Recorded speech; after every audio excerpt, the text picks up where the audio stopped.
ডাকসু নির্বাচনের বিভিন্ন তথ্য জানানোর চেষ্টা করব। আমাদের সহকর্মীরা রয়েছেন রাজশাহী বিশ্ববিদ্যালয়ে, আমাদের সাথে যুক্ত হবেন আমাদের সহকর্মী নূরনবী সরকার।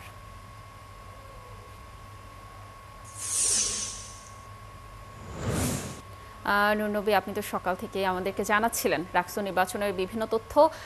ভোট গ্রহণ শুরু হয়ে গেছে, দ্বিতীয় ঘন্টা চলছে। ভোটারদের উপস্থিতি কেমন দেখছেন? কি তথ্য রয়েছে? আপনি কোন ভোট কেন্দ্রে রয়েছেন? সেখানকার সার্বিক পরিস্থিতি কেমন জানাবেন?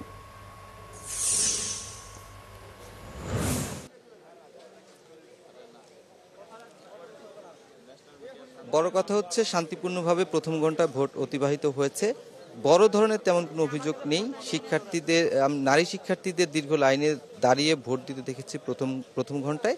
ছেলে শিক্ষার্থী যারা ছাত্র আছেন তাদের হয়তো বা ওরকম ভিড় কোনো কেন্দ্রে আছে, কোনো কেন্দ্রে নাই।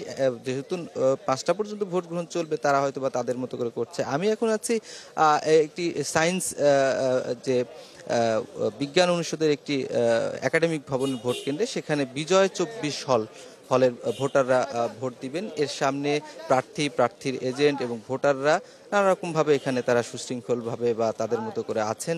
তারা নানা রকমের কথা বলছেন, কিন্তু বড় রকমের তেমন কোনো অভিযোগ আমরা খুঁজে পাইনি। একজন ভোটারকে আমরা খুঁজে পেয়েছি। আপনি কি ধরনের অভিজ্ঞতা হলো ভোটদানে? কোনো অসঙ্গতি দেখছেন? আসলে অসঙ্গতি বলতে ভোট তো দিতে গেছি 1 থেকে 2 মিনিটের পরে আমাদের যে অমোচনীয় কালি ভোট দেওয়ার যে চিহ্ন ওইটা মুছে যাচ্ছে। বিষয়টা হচ্ছে এমনই। সেখানে তো ছবি সহ ভোটার তালিকা আছে। একজন ভোটার চাইলে কি দ্বিতীয়বার ভোট দিতে যেতে পারবে সেখানে? আপনাদের প্রতিনিধিরাও সেখানে আছে? হ্যাঁ, ওইখানে আমাদের প্রতিনিধি আছে, কিন্তু মনে হয় না পারবে। কিন্তু এই যে অমোচনীয় কালি, এতে কি সুযোগ আছে কিনা আমার এই একটা দ্বিধাদ্বন্দ্ব থেকেই যায়। ঠিক আছে, বিষয়টা হচ্ছে এমনই। এমনি ভোট কেমন? এমনি ভোট উৎসবমুখর পরিবেশে আছে। দেখুন, সকালের ভিতরেই সব ছাত্ররা এবং ছাত্রীরা চলে আসছে, ভোট দিতে চলে আসছে তারা। আশা করি একটা সুষ্ঠু নির্বাচন হবে। ধন্যবাদ।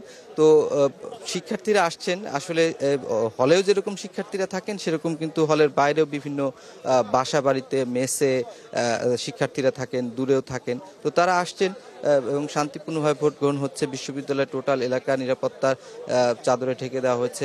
আইন শৃঙ্খলা রক্ষাকারী বাহিনীর সদস্যরা দায়িত্ব পালন করছেন। বড় কথা হচ্ছে প্রশাসনের পক্ষ থেকে নিশ্চিত করা হয়েছে শান্তিপূর্ণভাবে ভোট গ্রহণের সব ধরনের আয়োজন সম্পন্ন করা হয়েছে। প্রার্থীদেরও খুব বড় বেশি অভিযোগ নেই, তারা প্রথম ঘন্টায় সন্তোষ জানিয়েছেন। তবে আমাদের যেটা মনে হচ্ছে নারী শিক্ষার্থীরা এই ভোটে ফ্যাক্টর হতে পারেন।